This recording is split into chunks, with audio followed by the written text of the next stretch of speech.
now we will learn how the publishable article can be made. So in a publishing article, first that will be the title. So title you have to give like this. ഇത് രണ്ടും നമ്മളെ common നമ്മളെ മുമ്പ് ഉപയോഗിച്ച് തന്നെ article ആയിട്ടാണ് publish ചെയ്യണത്. അപ്പൊ അവിടെ ടൈറ്റിൽ കൊടുക്കുന്നതോട് നമ്മൾ എന്ത് ചെയ്യണം, ടൈറ്റിൽ ഇവിടെ സ്ലാഷ് ടൈറ്റിൽ എന്ന് പറഞ്ഞിട്ട് ഇവിടെ എഴുതണം നമ്മൾ. അത് അവിടെ നമ്മൾ നമ്മുടെ പേപ്പറിന്റെ പേരായിരിക്കും. അപ്പൊ നമ്മൾ ഇപ്പൊ എന്നിട്ട് എഴുതുക സ്റ്റഡീസ് ഓൺ സംതിങ്, എന്തെങ്കിലും നമ്മൾ സ്റ്റഡി ചെയ്തിട്ട് ആ റിസൾട്ടുകളായിരിക്കും നമ്മളിവിടെ കാണിക്കുക. അപ്പൊ നമ്മൾ അത് ഇവിടെ കാണിക്കുക. ടൈറ്റിലിന്റെ അവിടെ നമ്മൾ എന്താണ് നമ്മുടെ പേപ്പറിന്റെ ടൈറ്റിൽ അത് ഇവിടെ കൊടുക്കുക, ഈ ബ്രേസിന്റെ ഉള്ളിൽ കൊടുക്കുക. പിന്നെ ഓതർ സ്ലാഷ് ഓതർ. ഓക്കെ, നമ്മുടെ കേസിൽ ഇപ്പൊ 2 ഓതറാണുള്ളത്, 2 പേര് കൂടിയിട്ടാണ് പബ്ലിഷ് ചെയ്യണത്. അപ്പൊ സ്ലാഷ് ഓതർ ഈ ബ്രേസ് ഓതർ 1 അത് തുടങ്ങണത് ഇവിടെ അവസാനിക്കണം, കണ്ടില്ലേ? ഓതർ 2 കഴിഞ്ഞിട്ടാണ്, ഓതറിന്റെ പേരാണ് ഇവിടെ തൊട്ട് ഇവിടം വരെ 2 ഓതേഴ്സ് ഉണ്ട്. അപ്പോ ഒരു ഓതർ 1 കഴിഞ്ഞാൽ നമ്മൾ അവിടെ അയാളുടെ അഡ്രസ്സ് എഴുതി, ചിലപ്പോൾ ഇൻസ്റ്റിറ്റ്യൂട്ട് ആവാം, നിങ്ങളുടെ വീട്ടുപേരാവാം, അല്ലെങ്കിൽ നിങ്ങളുടെ എന്തെങ്കിലും അഡ്രസ്സ് ഇന്ത്യ കേരള എന്നൊക്കെ പറഞ്ഞ് ഇവിടെ എഴുതാം. അങ്ങനെ നമ്മൾ ലൈൻ 11 ലൈൻ 12 ലൈൻ 13 എഴുതി. പിന്നെ സ്ലാഷ് ആൻഡ്, കണ്ട ഇതൊരു ഫോർമാറ്റ് ആണത്. ഇത് കമ്പയർ ചെയ്ത് കഴിയുമ്പോൾ ഒരു പർട്ടിക്കുലർ ഫോർമാറ്റിൽ ഓതറുകളുടെ പേരൊക്കെ വരും, കണ്ടില്ലേ? ഇവിടെ സ്ലാഷ് ആൻഡ്, അപ്പൊ സിസ്റ്റം കമാൻഡ് ആണ് അത്, സ്ലാഷ് ആൻഡ്. പിന്നെ ഓതർ 2 രണ്ടാമത്തെ ആളുടെ പേര്, അയാളുടെ അഡ്രസ്സ് ലൈൻ 21 ലൈൻ 22 23. പിന്നെ നമ്മൾ പബ്ലിഷ് ചെയ്യുന്ന ഡേറ്റ് വേണ്ടി വരും. അപ്പൊ നമ്മൾ ഡേറ്റ് സ്ലാഷ് ഡേറ്റിന്റെ ബ്രാക്കറ്റിൽ നമ്മൾ എന്ത് ചെയ്യണം, മന്ത് ഡേറ്റ് ഇയർ എന്നുള്ള എഴുതണം. അത് ചിലപ്പോ നമ്മൾ സ്ലാഷ് ടുഡേ എന്നിട്ട് കഴിഞ്ഞാൽ ആ ഫോർമാറ്റ് ആയിരിക്കില്ല ആ ആർട്ടിക്കിളിന് വേണ്ടത്. ഓരോ ജേണലിനും ഓരോ സ്റ്റൈലിലായിരിക്കും ഡേറ്റ് ഒക്കെ എഴുതുക. അപ്പൊ നമ്മൾ അത് എങ്ങനെയാണ് അപ്പോഴാണ് ഇത് ടൈറ്റിൽ ഉണ്ടാവുക. വെറുതെ എഴുതി കഴിഞ്ഞാൽ ഇത് ഉണ്ടാവില്ല കേട്ടോ, ടൈറ്റിൽ ഉണ്ടാവില്ല. ഇത് ടൈറ്റിൽ ഇവിടെ കൊടുത്തു, എന്നിട്ട് നമ്മൾ സ്ലാഷ് മെയ്ക്ക് ടൈറ്റിൽ കൊടുത്തു കഴിഞ്ഞാൽ ഇത് എങ്ങനെ വരണമെന്ന് നോക്കി, ഇതിന്റെ ഔട്ട്പുട്ട് എങ്ങനെ വരണമെന്ന് നോക്കിക്കോ.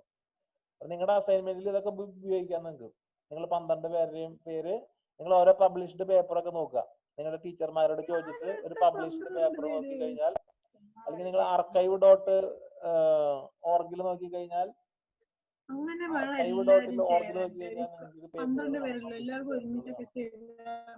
അപ്പൊ അതിൽ നിങ്ങൾ ഓർഗല്ലേ, ആർക്കൈവ് ഡോട്ട് ഓർഗാന്നോ, അതിൽ നോക്കി കഴിഞ്ഞാൽ പബ്ലിഷ്ഡ് പേപ്പറുകൾ കാണാം.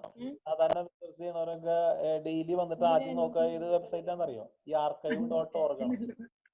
അത് നോക്കി കഴിഞ്ഞാൽ അതിൽ ലേറ്റസ്റ്റ് ആയിട്ടുള്ള പേപ്പറുകളൊക്കെ ഇങ്ങനെ വന്നുകൊണ്ടിരിക്കും ഓരോ സെക്ഷൻ വൈസ്. അത് കണ്ടണ്ട, അത് നിങ്ങൾ MSc-കാരൊക്കെ നോക്കിക്കോളൂ. പ്രോജക്ട് ചെയ്യണ സമയത്തൊക്കെ അത് നിങ്ങൾക്ക് ആവശ്യം വരും. നിങ്ങളുടെ ബാക്ക്ഗ്രൗണ്ട് സ്റ്റഡീസിനൊക്കെ അത് ഒരുപാട് നോക്കണം, ആർക്കൈവിൽ പോയിട്ട് നോക്കണം. ARXIV എന്നാണ് പേര് കേട്ടാ, ARXIV.archive.org എന്നാണ്, അങ്ങനെ ഓർഗാന്ന് തോന്നുന്നു, നിങ്ങൾ നെറ്റിലും സെർച്ച് ചെയ്തോ.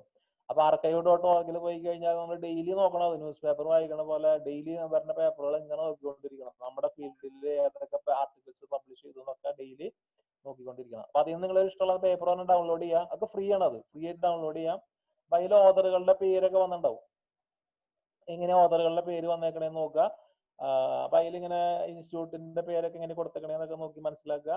അതുപോലെ ഈ ഓരോ ജേണലിലേക്കുള്ള പേപ്പർ പബ്ലിഷ് ചെയ്യണമെങ്കിൽ അവർ അതിന്റെ ടെക് ഫോർമാറ്റ് നമുക്ക് അവരുടെ സൈറ്റിൽ ഇട്ടുണ്ടാവും. ഇപ്പൊ APJ അല്ലെങ്കിൽ AJ അല്ലെങ്കിൽ എന്താ പറയാ, ഓരോ ജേണലില്ലേ, ജേണലിന്റെ ടെംപ്ലേറ്റ്സ് അവർ അവരുടെ സൈറ്റിൽ ഇട്ടുണ്ടാവും. അപ്പൊ ആ സൈറ്റിൽ നിന്ന് നമുക്ക് ടെക് ഫയൽ ഡൗൺലോഡ് ചെയ്യാം, അതിൽ നമ്മുടെ പേരൊക്കെ ഫില്ല് ചെയ്യുക, എന്നിട്ട് അത് അതിൽ വരുന്ന പോലെ ആർട്ടിക്കിൾ 2 കോളം ആണോ എന്നൊക്കെ അതിലുണ്ടാവും. അപ്പൊ അതൊക്കെ ഓട്ടോമാറ്റിക് ആയിട്ട് വന്നോളും. അപ്പൊ അതിന്റെ ഈ ഇനീഷ്യൽ ആയിട്ടുള്ള സംഭവങ്ങളൊക്കെ അവർ എഴുതി വയ്ക്കുക, അത് നമ്മൾ മാറ്റരുത്. അപ്പൊ അപ്പോഴാണ് അവരുടെ ആവശ്യമുള്ള ഫോർമാറ്റിൽ കിട്ടുക. ഓക്കെ, അപ്പൊ ഇതൊന്നും ഞാൻ കമ്പയർ ചെയ്ത് കാണിച്ചു തരാം. ഈ ഓതർ 1 ഓതർ 2 നോക്കിക്കഴിഞ്ഞാൽ ഔട്ട്പുട്ട് ഇത് ഇങ്ങനെ വരിക, കണ്ടില്ലേ? ഞാൻ ഇവിടെ ടൈറ്റിൽ കൊടുത്തു സ്റ്റഡീസ് ഓൺ സംതിങ്, 2 ഓതർ. അപ്പൊ 11, 12, 13 നേരെ താഴ്ത്തേക്കാണ് വരിക. ഓതർ 2ന്റെ ഡീറ്റെയിൽസ് നേരെ താഴ്ത്തേക്ക് വരും. പിന്നെ അവിടെ മന്ത് ഡേറ്റ് ഇയർ ഒക്കെ എത്രയാന്ന് വെച്ചാൽ നമ്മൾ അവിടെ എഴുതുക. അപ്പൊ ഡേറ്റ് ഫോർമാറ്റിൽ അത് വരും. ഓക്കെ, ക്ലിയർ ആയില്ലേ? ഇതൊക്കെ ഇങ്ങനെ ട്രൈ ചെയ്ത് നോക്കിക്കൊണ്ടിരിക്കുക നമ്മൾ, അപ്പൊ നമ്മളത് പഠിച്ചോളും. നമ്മൾ കുറേയൊക്കെ മോഡിഫൈ ചെയ്യുക. വേറെ പല പല ജേണൽസ് പോയിട്ട് അതിൻ്റെയൊക്കെ ടെംപ്ലേറ്റ്സ് നമ്മൾ ഡൗൺലോഡ് ചെയ്യുക. എന്നിട്ട് അതിലൊക്കെ നമ്മുടെ പേരൊക്കെ അടിച്ചു കൊടുക്കുക. അപ്പൊ അതിന് നിങ്ങൾക്ക് അതിന്റെ ഔട്ട്പുട്ട് നോക്കി കഴിഞ്ഞാൽ എങ്ങനെ ഔട്ട്പുട്ട് വരണമെന്നൊക്കെ മനസ്സിലാവും. ഇതൊരു ഓപ്ഷനാണ്. 2 ഓതർ ഉള്ളെങ്കിൽ ഇതുപോലെ നമുക്ക് ഔട്ട്പുട്ട് വരണ്ടെങ്കിൽ നമുക്ക് ഇത് യൂസ് ചെയ്യാം. ഓക്കെ. ഇനി ചിലപ്പോൾ നിങ്ങൾക്ക് അബ്സ്ട്രാക്ട് എഴുതണമായിരിക്കും. ഒരു പേപ്പർ പബ്ലിഷ് ചെയ്യുമ്പോൾ അത് നമ്മൾ എന്താണ് ചെയ്യണമെന്നുള്ള അബ്സ്ട്രാക്ട് എഴുതണം. അബ്സ്ട്രാക്ട് എഴുതണമെങ്കിൽ അതിനുള്ള എക്സാമ്പിളാണ് ഇവിടെ കൊടുത്തിട്ടുള്ളത്. /begin abstract. അതിൻ്റെ ഉള്ളിൽ നമ്മൾ ടെക്സ്റ്റ് എഴുതുക. എന്താണ് എഴുതാനുള്ള കാര്യങ്ങളൊക്കെ എഴുതി വയ്ക്കുക. ഡിസ്ക്രൈബ് നമ്മൾ ഷോർട്ടായിട്ട് നമ്മൾ അബ്സ്ട്രാക്ട് പറയണം. അതായത് നമ്മൾ 3-4 പേപ്പറുള്ള ഒരു ആർട്ടിക്കിളാണ് എഴുതണമെങ്കിൽ അത് നമ്മളൊരു 5-10 വരിയിൽ അതിന്റെ അബ്സ്ട്രാക്ട് പറയണം. അപ്പോഴാണ് ആൾക്കാർ ആദ്യം അബ്സ്ട്രാക്ട് മാത്രമേ വായിക്കുള്ളൂ. എന്നിട്ട് അതിൽ അബ്സ്ട്രാക്ട് ഇൻട്രസ്റ്റഡ് ആണെങ്കിൽ മാത്രമാണ് അവർ ആർട്ടിക്കിളിൽ മുഴുവൻ വായിക്കാൻ പോവുള്ളൂ. അപ്പൊ നമ്മൾ പെട്ടെന്ന് ആൾക്കാർക്ക് മനസ്സിലാവുന്ന രീതിയിൽ, ഇൻട്രസ്റ്റ് വരുത്തുന്ന രീതിയിൽ അബ്സ്ട്രാക്ട് എഴുതി വെക്കണം. അപ്പൊ അബ്സ്ട്രാക്ട് എഴുതണമെങ്കിൽ നമ്മൾ ഇങ്ങനെ കൊടുക്കണം. /begin abstract /end abstract കൊടുത്തിട്ട് നമ്മൾ അബ്സ്ട്രാക്ട് എഴുതണം. ഓക്കെ. അത് ഞാൻ കാണിക്കുന്നില്ല, നിങ്ങൾ ട്രൈ ചെയ്ത് നോക്കിയാൽ മതി. ഇനി അടുത്തത് ഒരു ബുക്കിലേക്ക് വരാം. നമ്മളൊരു ബുക്ക് എങ്ങനെ പ്രൊഡ്യൂസ് ചെയ്യുക? ബുക്കിൽ നിങ്ങൾക്ക് അറിയാവുന്ന ഒരു ചാപ്റ്റർ ഹെഡിങ് ഉണ്ടാവും. അത് കഴിഞ്ഞൊരു സെക്ഷൻ, അത് കഴിഞ്ഞിട്ട് അതിന്റെ ചാപ്റ്ററിന്റെ കീഴിൽ ഒരു സെക്ഷൻ ഹെഡിങ് ഉണ്ടാവും. ആ സെക്ഷന്റെ കീഴിൽ എന്തുണ്ടാവും? ഒരു സബ് സെക്ഷൻ ഹെഡിങ് ഉണ്ടാവും. പിന്നെ അതിന്റെ കീഴിൽ പിന്നെ സബ് സെക്ഷൻ ഹെഡിങ് ഉണ്ടാവാം, അല്ലെ? നിങ്ങളൊരു ബുക്ക് എടുത്ത് നോക്കി കഴിഞ്ഞാൽ അങ്ങനെ കാണാം. ഏതെങ്കിലും ഒരു സ്റ്റാൻഡേർഡ് ആർഫനോ ഏതെങ്കിലും ഒരു ബുക്ക് എടുത്തു കഴിഞ്ഞാൽ നിങ്ങൾക്ക് കാണാം ചാപ്റ്റർ ഹെഡിങ് ഉണ്ടാവും. ആ ചാപ്റ്ററിന്റെ കീഴിൽ വേറൊരു ഹെഡിങ് ഉണ്ടാവും. ഹെഡിങ്ങിന്റെ താഴെ സബ് ഹെഡിങ് ഉണ്ടാവും. അതിന്റെ താഴെ സബ് ഹെഡിങ് ഉണ്ടാവും. അപ്പൊ അതൊക്കെ എങ്ങനെയാ വരാന്നാണ് ഞാൻ അടുത്ത് പറയാൻ പോണേ. ശ്രദ്ധിക്കുക. അപ്പൊ നമ്മളിവിടെ എന്താണ് എടുത്തിരിക്കുന്നത്? ഇത് ആർട്ടിക്കിൾ ഇട്ട് കഴിഞ്ഞാൽ ചിലപ്പോൾ ഇത് വരില്ല കേട്ടോ. ഇങ്ങനെ വരില്ല. ആർട്ടിക്കിൾ ഇട്ട് കഴിഞ്ഞാൽ ഇങ്ങനെ വരില്ല. അപ്പൊ നമ്മൾ ടൈപ്പ് മാറ്റി എന്താക്കി? ബുക്കാക്കി. ബാക്കി നമ്മൾ ഇതൊക്കെ സെയിം തന്നെ, ബിഗിൻ ഡോക്യുമെന്റ്. പിന്നെ നമ്മൾ ചാപ്റ്ററിന്റെ പേര് കൊടുത്തു. എന്താ കൊടുത്തേ? Family name. ഞാൻ ഇഷ്ടമുള്ള ഒരു പേര് കൊടുത്തു. എനിക്ക് ഇഷ്ടമുള്ള പേര് കൊടുത്തു. ഫാമിലിയിൽ അങ്ങനെ ട്രീ ഉണ്ടല്ലോ, ഏറ്റവും മുകളില് ഫാമിലി, പിന്നെ ഗ്രാൻഡ് ഫാദർ, ഗ്രാൻഡ് മദർ, പിന്നെ ഫാദർ, മദർ, പിന്നെ നമ്മള്, പിന്നെ നമ്മുടെ കുട്ടികൾ, അങ്ങനെ ഒരു ട്രീ പോലെയാണല്ലോ. അപ്പൊ അതുകൊണ്ട് ഞാൻ അതുപോലെ ചാപ്റ്റർ അതുപോലെ തന്നെ വരിക. Section, sub section, sub section, അങ്ങനെ വരുന്നതുകൊണ്ട് ഞാൻ അതുപോലെ ഇട്ടിരിക്കുന്നു. അത്രേ ഉള്ളൂ. ചാപ്റ്ററിന് ഞാൻ ഫാമിലി നെയിം എന്ന് കൊടുത്തു. അതിന്റെ ആ ചാപ്റ്ററിൽ വരുന്ന സെക്ഷൻ അവിടെ ചിലപ്പോൾ ഇൻട്രൊഡക്ഷൻ ആയിരിക്കും വരിക. അപ്പൊ ഇവിടെയാണെങ്കിൽ ഇൻട്രൊഡക്ഷൻ എന്ന് എഴുതണം. ഞാൻ അവിടെ ഗ്രാൻഡ് പാരന്റ് എന്ന് കൊടുത്തു. അവിടെ നമ്മൾ എന്തെങ്കിലുമൊക്കെ എഴുതി വെച്ചു.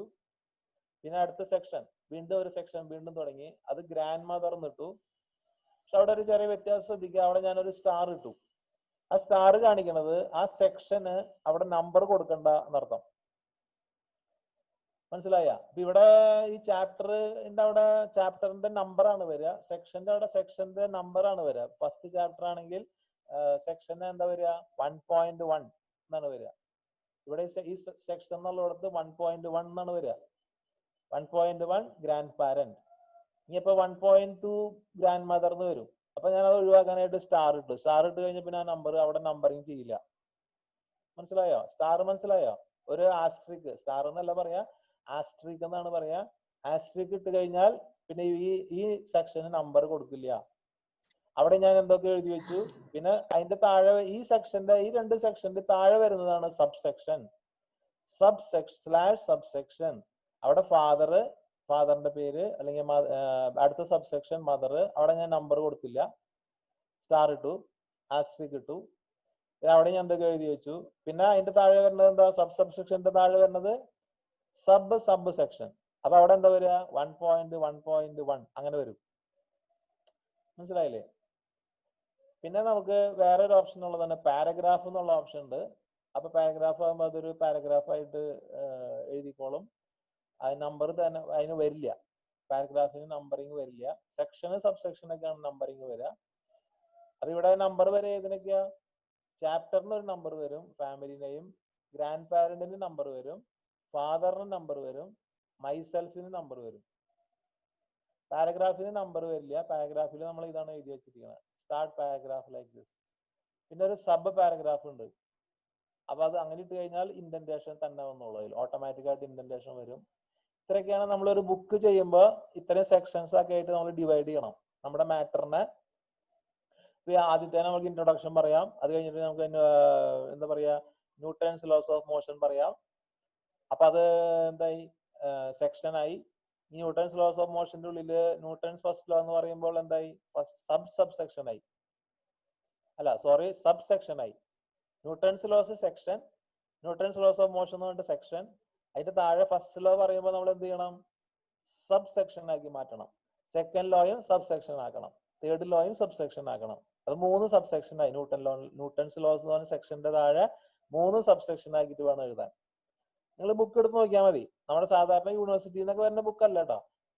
നമ്മുടെ സ്റ്റാൻഡേർഡ് ബുക്കുകളില്ലേ, നമ്മള് വില കൂടിയതല്ല, നമ്മൾ എന്താ പറയാ റെഫറൻസ് ബുക്കുകളൊക്കെ യൂണിവേഴ്സിറ്റി പറയില്ലേ, ആ ബുക്കുകളൊക്കെ നോക്കി കഴിഞ്ഞാൽ സ്റ്റാൻഡേർഡ് ബുക്സ് ആയിരിക്കും. അതിനൊക്കെ ഇതേ ഫോർമാറ്റ് അവർ കീപ്പ് ചെയ്യും. ഓക്കെ, ഇതൊന്ന് ഞാൻ ബിൽഡ് ചെയ്ത് കാണിച്ചു തരാം.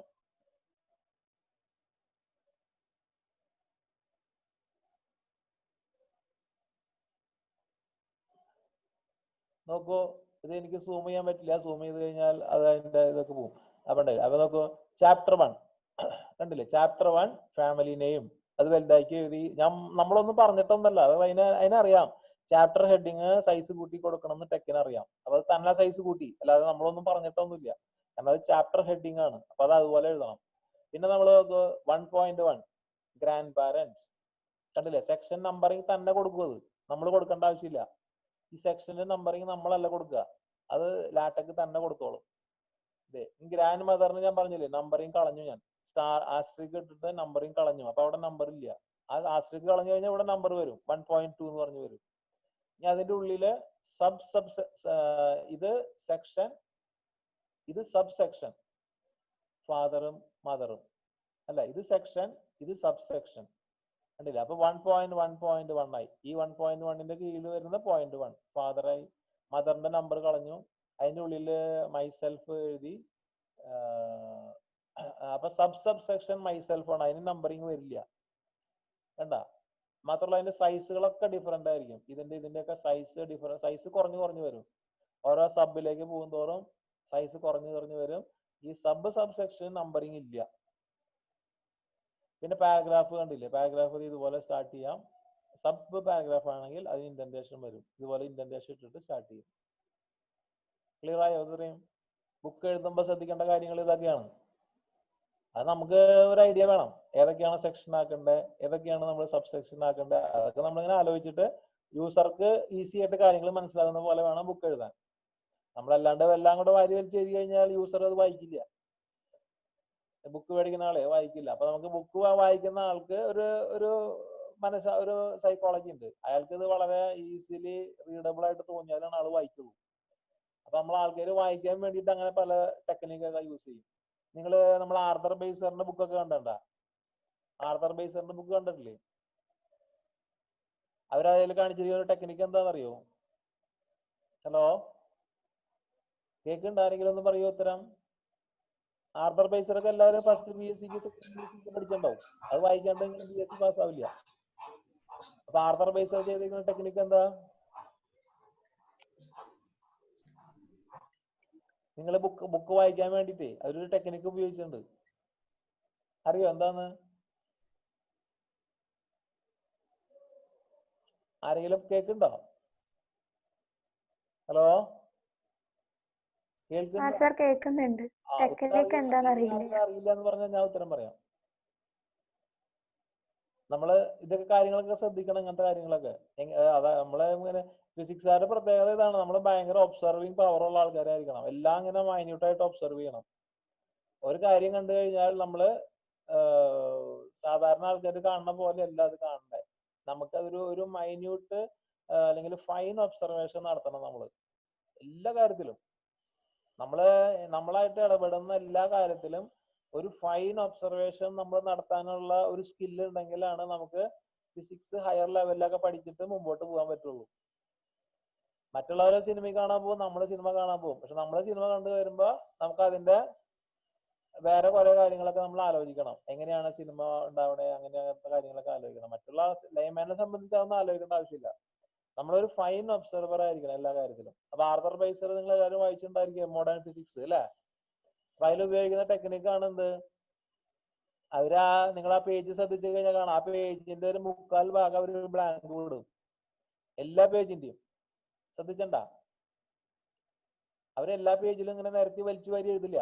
എല്ലാ പേജിലും ഒരു 3/4 ഭാഗം. ഇനി പുതിയ എഡിഷൻ എങ്ങനെയാന്ന് എനിക്ക് അറിയില്ല കേട്ടോ. പണ്ടത്തെ എഡിഷനൊക്കെ അങ്ങനെയായിരുന്നു. ഒരു 3/4 ഭാഗത്തോളം ടെക്സ്റ്റ് ഉണ്ടാവുള്ളൂ, ബാക്കി ഒരു 1/4 ഭാഗത്തോളം അവർ അതിങ്ങനെ വെറുതെ വിടും.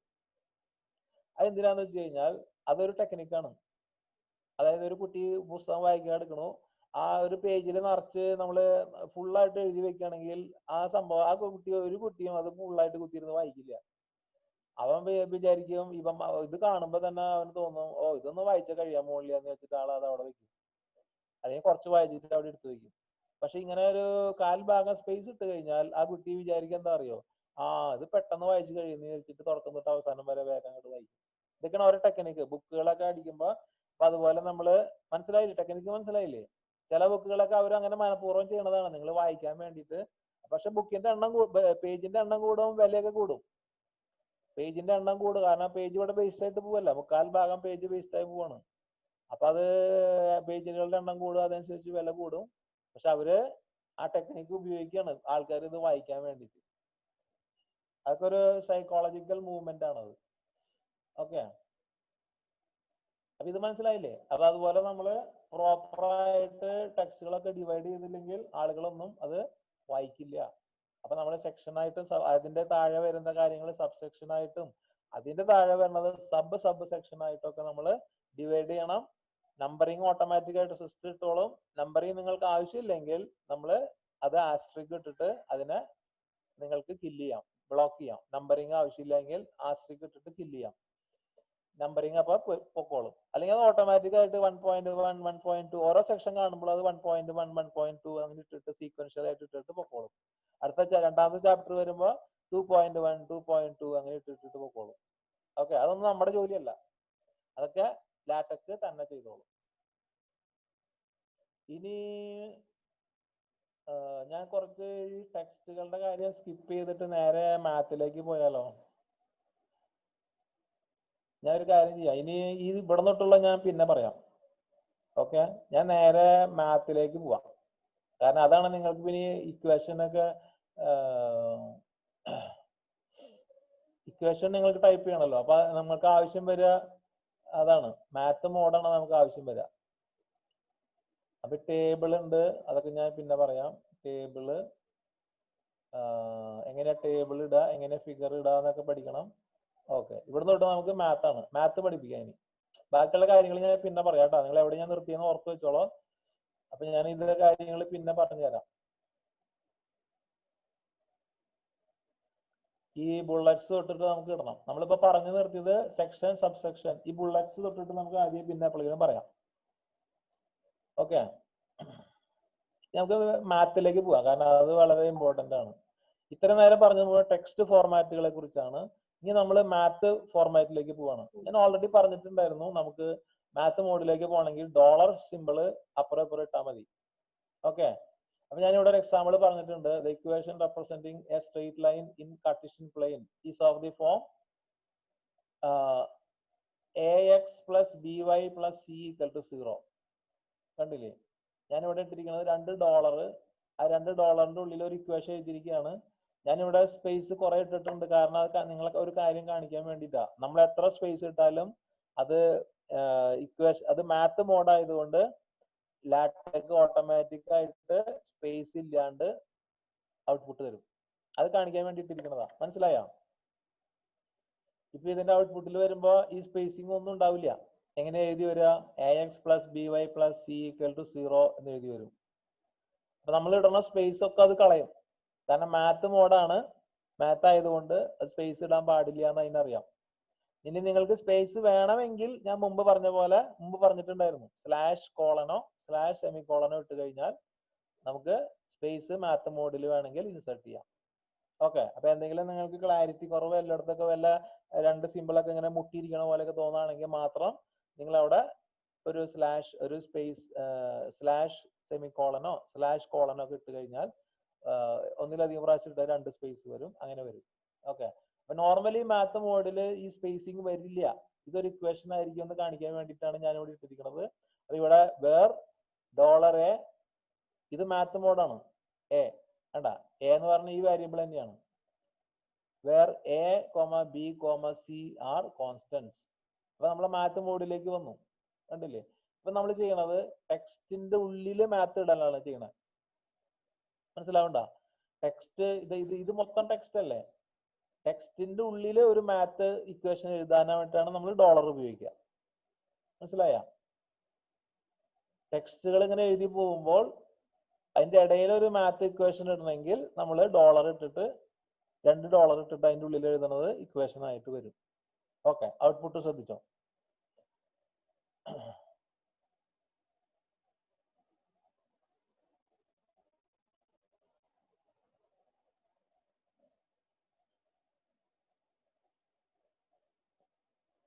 ഔട്ട്പുട്ട് കണ്ട നോക്കോ? ഔട്ട്പുട്ട് നോക്കിയേ. The equation representing a straight line in the Cartesian plane is of the form ax plus by plus c equal to 0. കണ്ട? ഈ മാത്ത് മോഡിൽ എ നോക്കിയേ, നമ്മൾ സാധാരണ എഴുതുന്ന എ പോലെയാണ് വന്നത്. ഈ എ പോലെയല്ല, ടെക്സ്റ്റിൽ എ ഇങ്ങനെയാ വരിക. കണ്ടില്ലേ? മാത്ത് മോഡില ഇപ്പൊ നമ്മൾ ഇട്ടത് ഇങ്ങനെ തന്നെയാണെങ്കിലും വന്നത് ഈ എ ആണ്. അല്ല, നമ്മൾ അവിടെ സ്പേസ് ഒക്കെ ഇട്ട് ഞാൻ കുറെ ആ സ്പേസ് ഒക്കെ അത് ഇഗ്നോർ ചെയ്തു. കാരണം മാത്ത് മോഡിലായതുകൊണ്ട് നോക്കിയേ വളരെ ഭംഗിയിൽ അത് എഴുതി വെച്ചു. കണ്ട? ax plus by plus c equal to 0 where a b c are constants. കണ്ട? എത്ര ഭംഗിയായിട്ടാണ് എഴുതിയേക്കണെന്ന് നോക്കൂ മാത്ത് ഇക്വേഷൻ. കണ്ടില്ലേ? നല്ല ഏറ്റവും വളരെ ബ്യൂട്ടിഫുൾ ആയിട്ട് ടെക്സ്റ്റിനെ മാച്ച് ചെയ്യുന്ന പോലെ അതിന്റെ ഉള്ളിൽ എഴുതി വയ്ക്കും. കണ്ട? ax plus by plus c equal to 0. ഇതാണ് ടെക്കിന്റെ ഏറ്റവും വലിയ അഡ്വാൻറ്റേജ്. അതുപോലെ ഇപ്പൊ ഈ എക്സ് ക്യാരക്ടർ ഒക്കെ നോക്കുകയാണെങ്കിൽ ഞാൻ ഒന്ന് സൂം ചെയ്ത് കാണിച്ചു തരാം. എത്ര സൂം ചെയ്യാൻ പറ്റുമെന്ന് അറിയില്ല, നോക്കാം. എക്സ് ഒക്കെ എഴുതുമ്പോൾ സാധാരണ എക്സ് പോലെ ഒന്നല്ല, എത്ര വൃത്തിയായിട്ട് എഴുതണേ നോക്കൂ.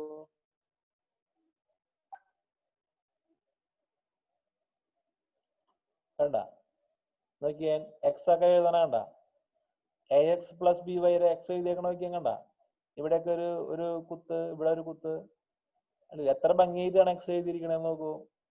ax plus by plus സിക്കും ഉണ്ട് അതുപോലെ. കർവിന്റെ അവിടെ ഒരു കണ്ടില്ലേ, ഒരു സർക്കിൾ ഇട്ടിട്ട് പെയിന്റ് ചെയ്ത പോലെ. ax plus by plus c equal to 0.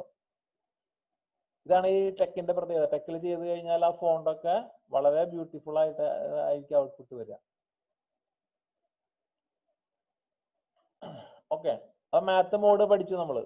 മാത്തിൽ എങ്ങനെയാണ് മാത്ത് മോഡിലേക്ക് പോവാന്ന് നമ്മൾ പഠിച്ചു. ഓക്കെ, അപ്പൊ ടെക്സ്റ്റിന്റെ ഉള്ളിൽ മാത്ത് എഴുതണമെങ്കിൽ ഇങ്ങനെ എഴുതണം. $2 സിമ്പിൾ ഇട്ടിട്ട് അതിന്റെ ഉള്ളിൽ എഴുതണം. കണ്ടില്ലേ? ഇവിടെയൊക്കെ ഡോളറാണ്. ഇപ്പൊ ഞാൻ എഴുതിയത് ഈ എ തന്നെയാണ് ഇവിടെ എഴുതിയിരിക്കണം. നോക്കിയേ, എ രണ്ടും ഒരുപോലെ എഴുതിയിരിക്കണേ ഇവിടെയും. പക്ഷെ വന്നത് ഇവിടത്തെ എങ്ങനെ വന്നേ? ഇവിടത്തെ ഇതുപോലെ തന്നെയാ വന്നേ. ഈ എ വന്നത് സ്മോൾ എ, നമ്മൾ സാധാരണ എഴുതുന്ന പോലത്തെ എ ആണ് വന്നത്. ഓക്കെ, മാത്ത് പഠിച്ചില്ലേ? ഇനി ഇതിന്റെ അടുത്ത മാത്തിനും ഒരുപാട് ഇതുണ്ട്, അത് നമുക്ക് ഓരോന്നോരോന്നായിട്ട് പഠിക്കാം. ഓക്കെ, ടെക്സ്റ്റ് പോലെ തന്നെ മാത്തിനും ഒരുപാട് ഫോർമാറ്റ്സ് ഉണ്ട്, ഒരുപാട് സ്റ്റൈലിലൊക്കെ എഴുതാം. ഓക്കെ, ഇത് ഞാൻ മുമ്പ് എഴുതി തന്നെ എഴുതി വെച്ചിരിക്കണം. കണ്ടില്ലേ? മുമ്പ് എഴുതി തന്നെ ഒന്നും കൂടെ എഴുതി വെച്ചിരിക്കുകയാണ്. The equation representing a straight line is, ഇവിടെ ഞാൻ ഒരു വ്യത്യാസം ചെയ്ത് ശ്രദ്ധിക്കുക. ഈ ax plus by plus c equal to 0 എന്നുള്ളത് ബ്രാക്കറ്റിൽ ഇട്ടു. കണ്ടില്ലേ? ആ ബ്രാക്കറ്റ് ഞാൻ വെറുതെ ബ്രാക്കറ്റ് വേണമെങ്കിൽ നമുക്ക് ഇടാം. അപ്പൊ പക്ഷെ അത് എപ്പോഴും ഒരേ സൈസ് ആയിരിക്കും. ആ ബ്രാക്കറ്റിന് സൈസ് മാറില്ല. പക്ഷെ നമ്മൾ ഇങ്ങനെ സ്ലാഷ് ലെഫ്റ്റ് ബ്രാക്കറ്റ് എന്ന് എഴുതി കഴിഞ്ഞാൽ നമ്മുടെ ഈ ഇക്വേഷൻ എത്ര ഇങ്ങനെ ഹൈറ്റ് ഉണ്ടെങ്കിലും അതനുസരിച്ചിട്ട് ഈ ബ്രാക്കറ്റ് സൈസ് കൂടി കൂടി വരും. മനസ്സിലാവണ്ട? അപ്പൊ ന്യൂമറേറ്റർ ഡിനോമിനേറ്റർ ഉണ്ടെങ്കിൽ വലിയ ഇക്വേഷൻ ആണെന്ന് വെച്ചോ. അങ്ങനെയാണെങ്കിൽ സാധാരണ ബ്രേസ് ഇട്ട് കഴിഞ്ഞാൽ വൃത്തികേടാവും. സാധാരണ പാരാന്തസിസ് ഇട്ട് കഴിഞ്ഞാൽ കാണാനൊരു വൃത്തി ഉണ്ടാവില്ല. വലിയൊരു ഇക്വേഷനും രണ്ട് കുഞ്ഞ് പാരാന്തസിസ് ഇട്ട് കഴിഞ്ഞാൽ വൃത്തികേടാവും. അപ്പൊ ആ ഇക്വേഷന്റെ അത്രയും തന്നെ സൈസുള്ള പാരാന്തസിസ് ഇടണമെങ്കിൽ നമ്മൾ എന്ത് ചെയ്യണം? സ്ലാഷ് ലെഫ്റ്റ് പാരാന്തസിസും സ്ലാഷ് റൈറ്റ് പാരാന്തസിസും ഇടണം. ഈ കേസിൽ ഇപ്പൊ ഇക്വേഷൻ ചെറുതാണ്, അതുകൊണ്ട് ചെറിയ ബ്രാക്കറ്റ് ഇട്ടാലും കുഴപ്പമില്ല. പക്ഷെ ഇക്വേഷൻ വലുതാവും തോറും നമ്മൾ ഇതുപോലെ ഇടണം. മനസ്സിലായില്ലേ? ഇനി ഈ മാത്ത് ഡോളറിന് പകരമുള്ള വേറെ ഓപ്ഷൻസ് ആണ് പറയാൻ പോണേ. അതൊന്നും ഇപ്പൊ നമ്മള് ഇപ്പൊ ഇത് കണ്ട ഈ ABC നോക്കിയാൽ ഇത് മാത്ത് മോഡിലല്ല. അപ്പൊ നിങ്ങൾക്ക് കാണുമ്പോ ഔട്ട്പുട്ടിലുള്ള വ്യത്യാസം മനസ്സിലാവും കേട്ടാ. ശരിക്കും ഇങ്ങനെ എഴുതാൻ പാടില്ല. എന്താ ഞാൻ പ്രശ്നം പറയാം. ഇത് ഔട്ട്പുട്ട് കാണിച്ച് ഈ എ ഇതുപോലെ വരും, ഈ എ മറ്റോണം വരും. അപ്പൊ ശരിക്കും പറഞ്ഞാൽ ഇതിനും ഡോളർ ഇട്ടിട്ട് എഴുതണം. ക്ലിയർ അല്ലേ? ഈ ഡോളറിന് പകരം നമുക്ക് ചെയ്യാവുന്ന ഒരു കാര്യമാണ് എന്ത്, സ്ലാഷ് ബിഗിൻ മാത്ത് എന്നും സ്ലാഷ് എൻഡ് മാത്ത് എന്നും എഴുതിയിട്ട് അതിന്റെ ഉള്ളിൽ എഴുതിയാലും മതി. ഓക്കെ. അതുപോലെ എക്കും ബിക്കും സിക്കും വേണമെങ്കിൽ അതുപോലെ തന്നെ കൊടുക്കാം. അപ്പൊ ബുദ്ധിമുട്ടാണ്, അതിന്റെ ആവശ്യമില്ല. അതിന് പകരം ഡോളർ ഇട്ടാലും മതി. അപ്പൊ ഇതിന്റെ ഔട്ട്പുട്ട് നോക്കിക്കോ. ഞാൻ എന്താ കുഴപ്പമെന്ന് പറയാം. ചെറിയ കുഴപ്പമുണ്ട്.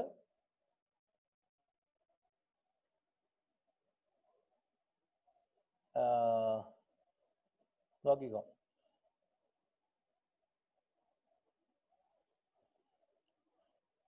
ഔട്ട്പുട്ട് നോക്കിയേ. ഇങ്ങനെയാ, രണ്ടും ഏതാണ്ട് ഒരുപോലെയാണ് വരിക. ഞാൻ പക്ഷെ ഇവിടെ പാരാന്തസിസ് ഇട്ടത് കൊണ്ട് പാരാന്തസിസ് കണ്ടില്ല, ഇത്തിരി വലുതാക്കി ഇട്ടിരിക്കുന്നു. വെറുതെ ബ്രാക്കറ്റ് ഇട്ട് കഴിഞ്ഞാൽ ഇങ്ങനെ ഇതിങ്ങനെ വലുതായിട്ട് വരില്ല. ചെറിയ ഒരു ബ്രാക്കറ്റ് വരുള്ളൂ. സ്ലാഷ് ലെഫ്റ്റ് ബ്രേസും slash left parenthesis slash right parenthesis.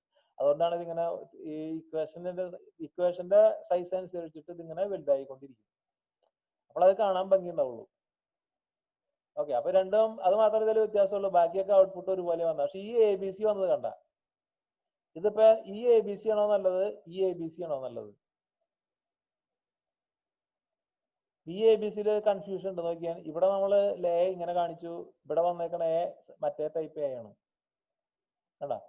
അതായത് ശരിക്കും പറഞ്ഞ തെറ്റല്ലേ? ഈ എ ആണ് ഇവിടെ പറയണ്ടേ. അപ്പൊ നമ്മള് മാത്ത് മോഡിൽ വേണം ഇവിടെ എഴുതാൻ.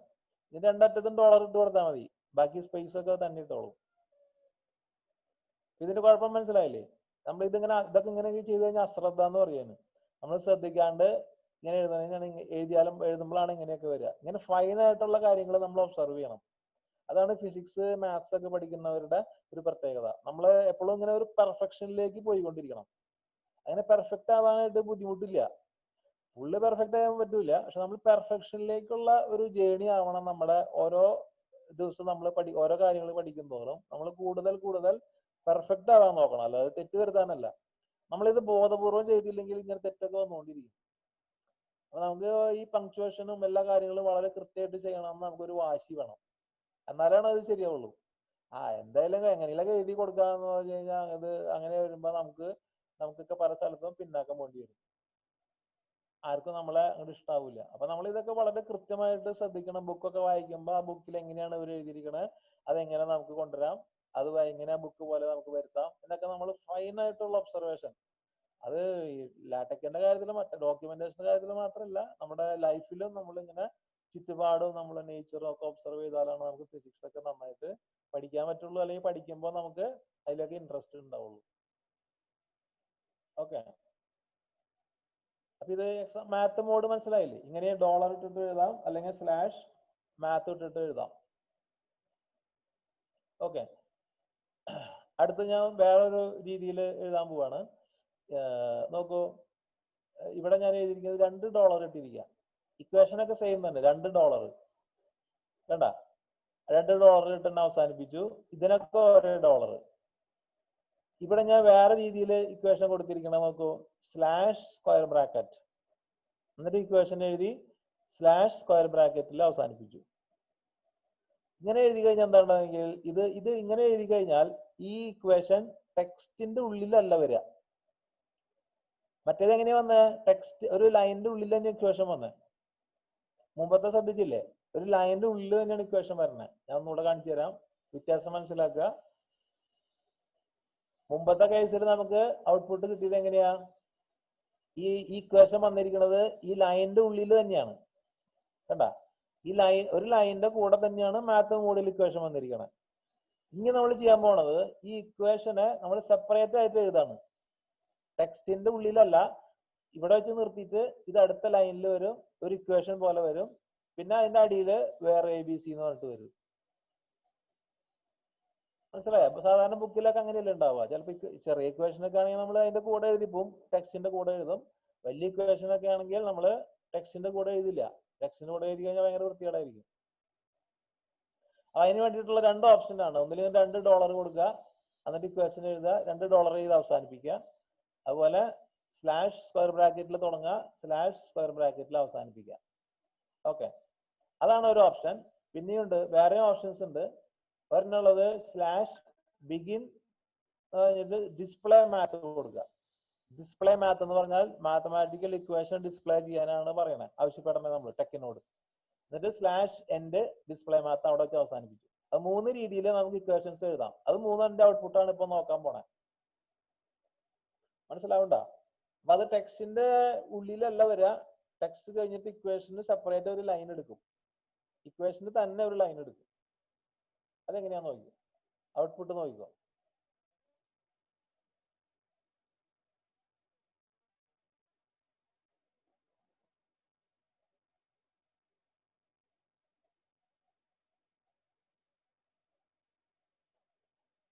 നോക്കിക്കോളൂ, കാണുന്നു അല്ലെ?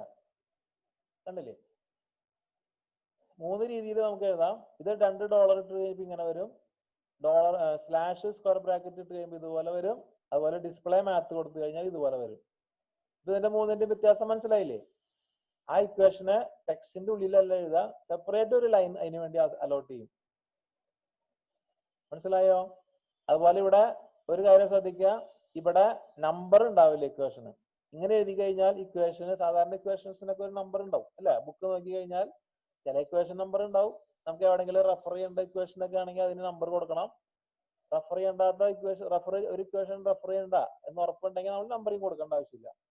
അപ്പൊ നമ്പറിങ് ആവശ്യമില്ലെങ്കിൽ നമുക്ക് ഈ 3 രീതിയിൽ കൊടുക്കാൻ പറ്റും. അപ്പൊ ഇക്വേഷൻസ് ഇതുപോലെ വരും. ക്ലിയർ ആയെന്ന് വിചാരിക്കണം. ഇതൊക്കെ ഒന്ന് റൺ ചെയ്ത് നോക്കി കഴിഞ്ഞാൽ പഠിക്കൂട്ടാ, പെട്ടെന്ന് പഠിക്കാം. അത്ര ബുദ്ധിമുട്ടുള്ള കാര്യമൊന്നുമില്ല. ഇപ്പൊ നമ്മൾ മാത്ത് മോഡാണ് ഡിസ്കസ് ചെയ്തുകൊണ്ടിരിക്കുന്നത്. അതില് നമ്പറിങ് ഇല്ലാത്ത ഇക്വേഷൻസ് എങ്ങനെ വേണമെന്നാണ് 3 രീതിയിൽ നമുക്ക് എഴുതാം. ഓക്കെ, $2 ഇട്ടിട്ടോ, സ്ലാഷ് സ്ക്വയർ ബ്രാക്കറ്റ് ഇട്ടിട്ടോ, ബിഗിൻ ഡിസ്പ്ലേ മാത്ത് വെച്ചിട്ടോ എഴുതാം. ഓക്കെ, അപ്പൊ അത് കഴിഞ്ഞു. ഇനി നമ്മൾ ഇക്വേഷന് നമ്പർ കൊടുക്കാൻ പോവാ. ഓക്കെ, വേറെ രീതിയിൽ നമ്മൾ എഴുതാൻ പോവാ. അപ്പൊ അതിന് വേണ്ടിയിട്ട് ഞാൻ ഇവിടെ ശ്രദ്ധിക്കുക, കുറച്ച് കാര്യങ്ങൾ കൂടെ ആഡ് ചെയ്തിട്ടുണ്ട്, ശ്രദ്ധിക്കണം. ഡോക്യുമെന്റ് ക്ലാസ് ആർട്ടിക്കിൾ തന്നെ. പക്ഷെ ഇവിടെ നമ്മൾ ചില